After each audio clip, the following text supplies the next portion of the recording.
Hey guys, welcome back to the game room, another episode, and it's a lot of stuff that I want to show you.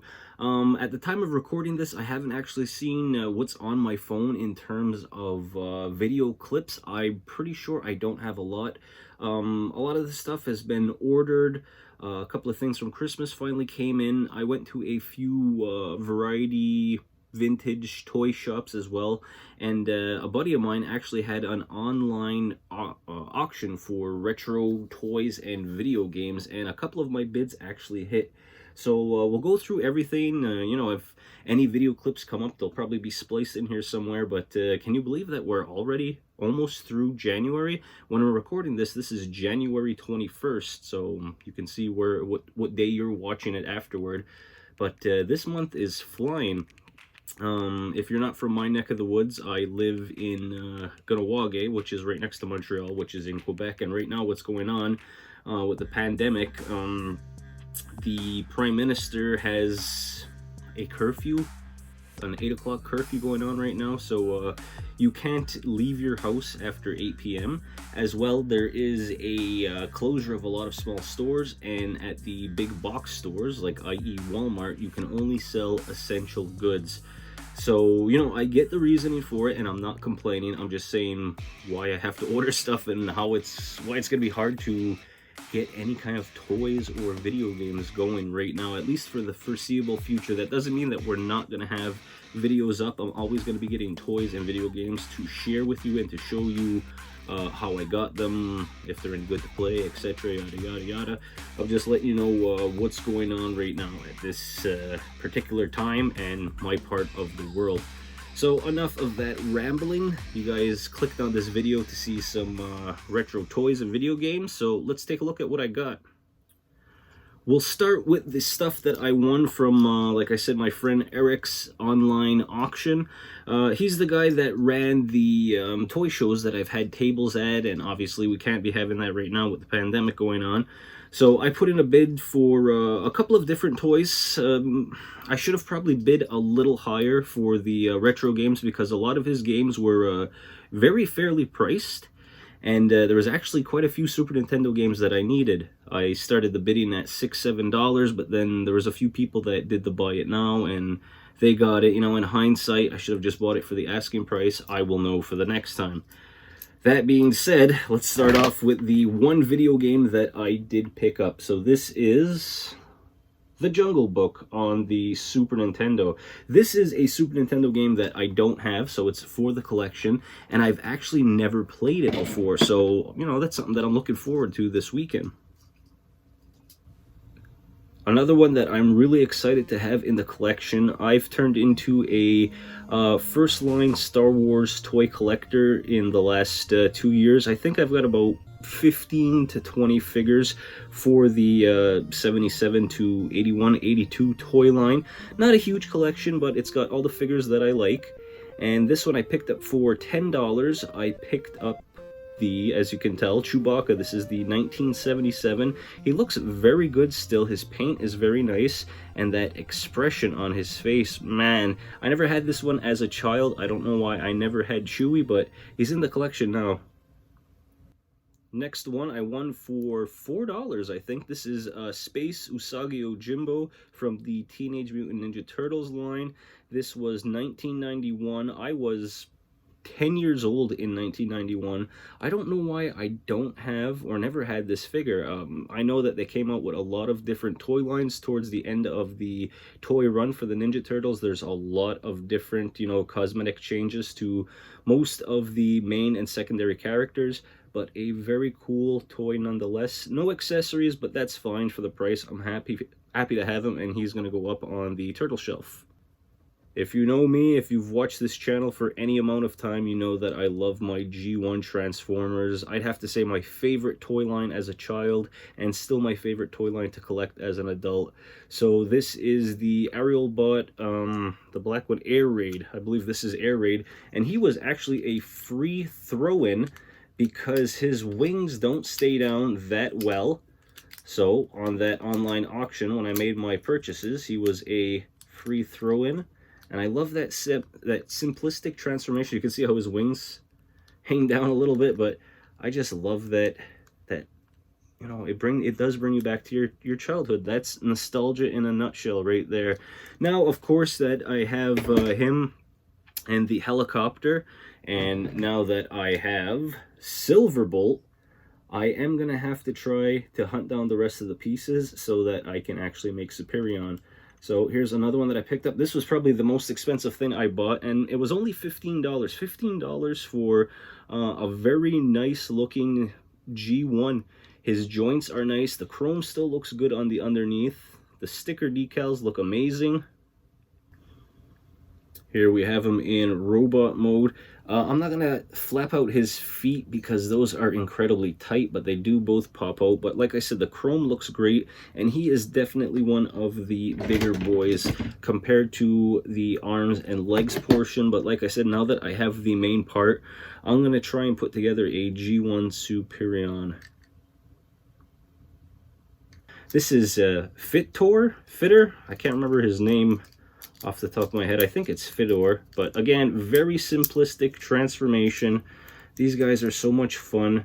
The color on him looks great still. His wheels roll. Just a nice little space fighter jet.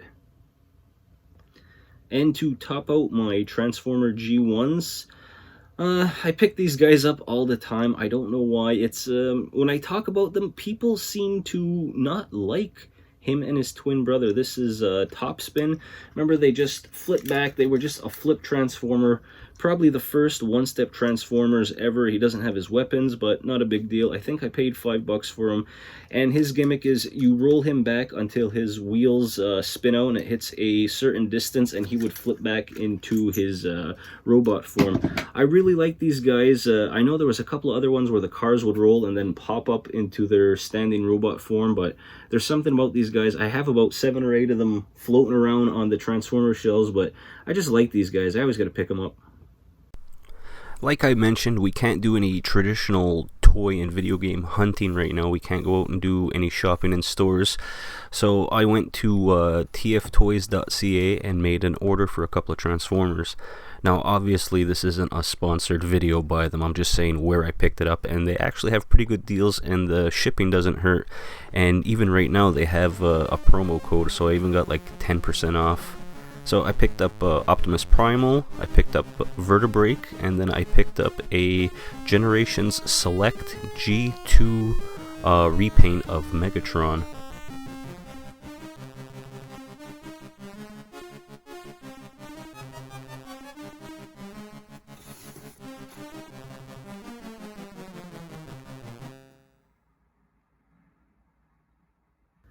Then here is Optimus Primal in his gorilla mode, and I have to say, he looks really great. A little bit of the robot kibble sticking out on the hind legs, but man, this looks great. That gorilla face, fantastic. There's so much detail.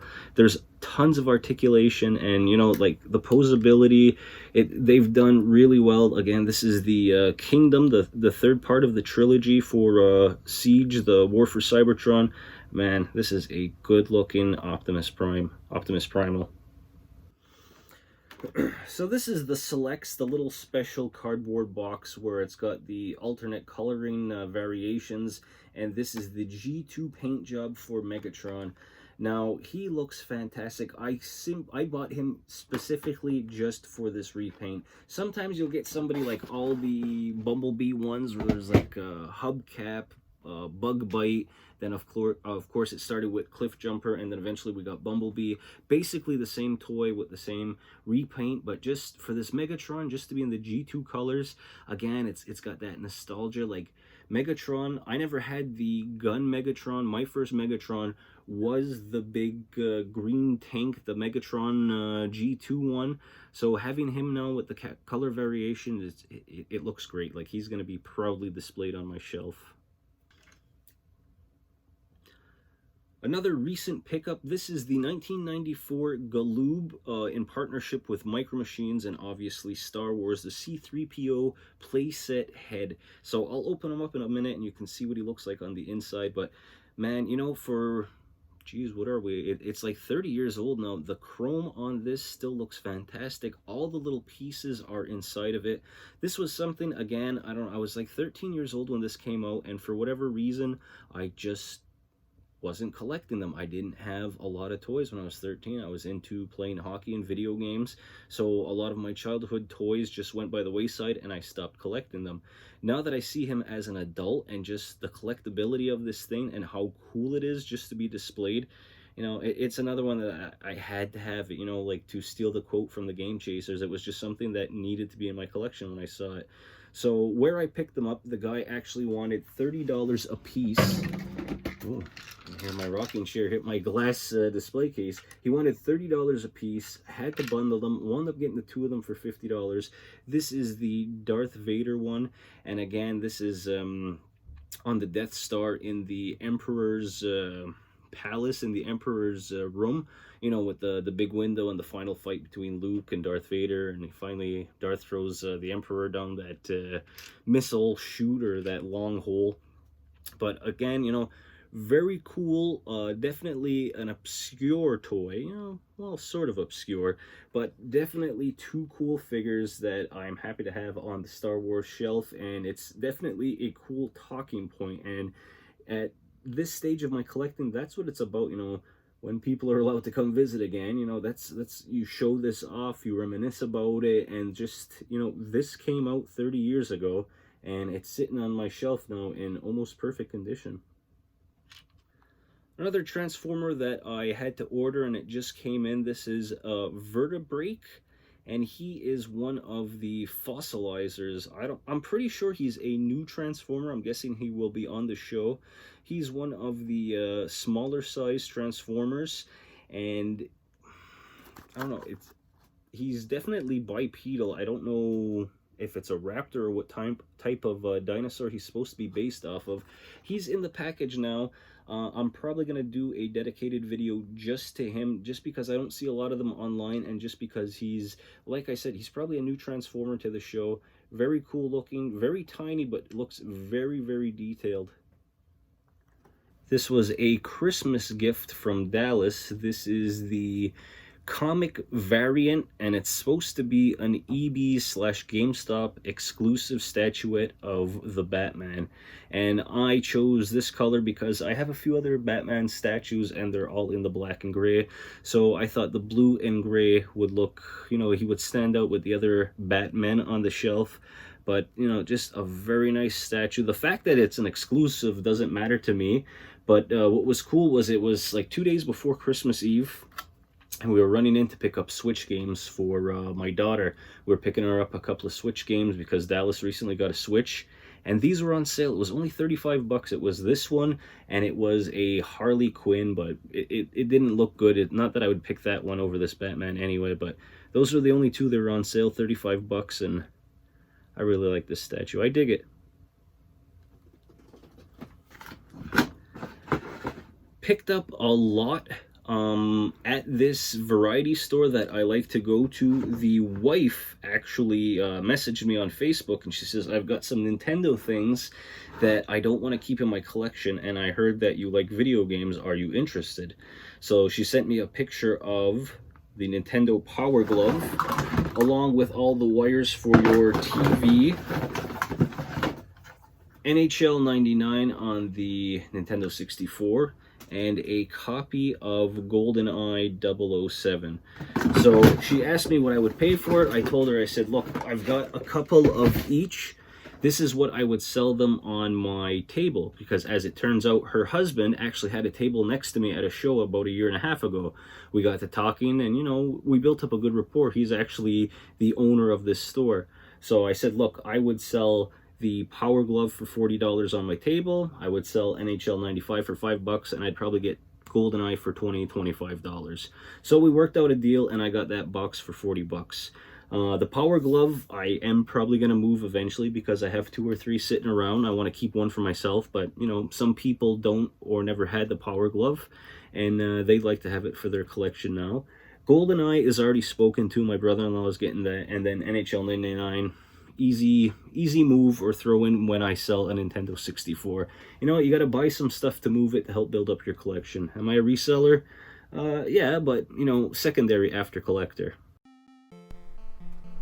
Here's a quick snippet from Walmart. Like I said, not the greatest footage right now. I think this was right before the quote-unquote lockdown. So I heard from a friend that the Masters of the Universe reissues, the second wave, was available. So of course I had to run out and go look for some.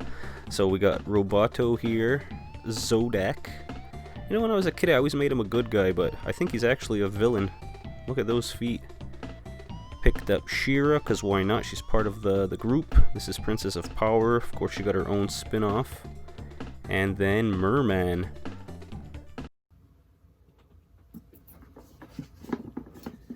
And the last thing I want to share with you guys today, this just came in today, so my son August actually picked this up for me for Christmas, which was a very unexpected but happy surprise.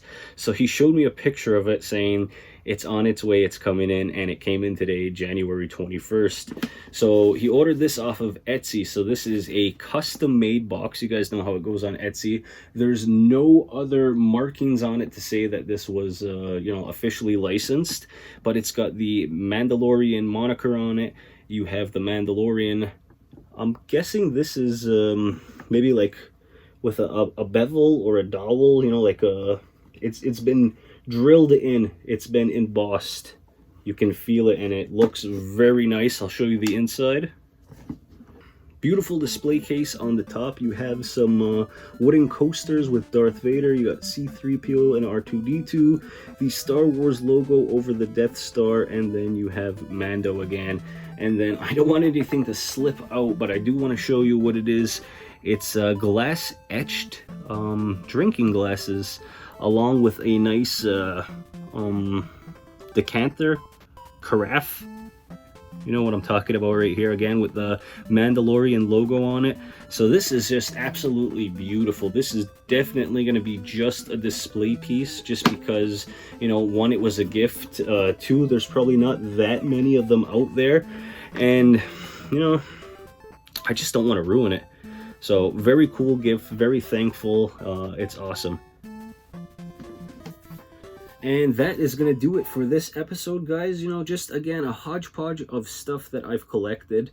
You know, I'd really like to have the live footage. I'd love to be going into different pawn shops, thrift shops. I'd love to be going to the indoor flea markets, any kind of outdoor flea markets, going to any kind of shows. But just because of what's going on right now, that can't happen. And, you know, it's just, there's not much footage to get, you know, like if you walked into a store and you just showed that shelf for a second. Like I do that, and I do have footage like that, but you know, it gets repetitive, and this way I at least get to talk to you guys about the cool stuff that I picked up and share with you in this format. So, you know, thanks for watching, guys. Appreciate your time and you stopping in just to see what I'm up to. Down in the comments, let me know what's something cool that you picked up recently, or something that you got from Christmas. I'd really like to hear about it and get a dialogue going in the comments. So that's it for me, guys. Thanks for watching. I'll see you about in a week and a half. Take care, guys.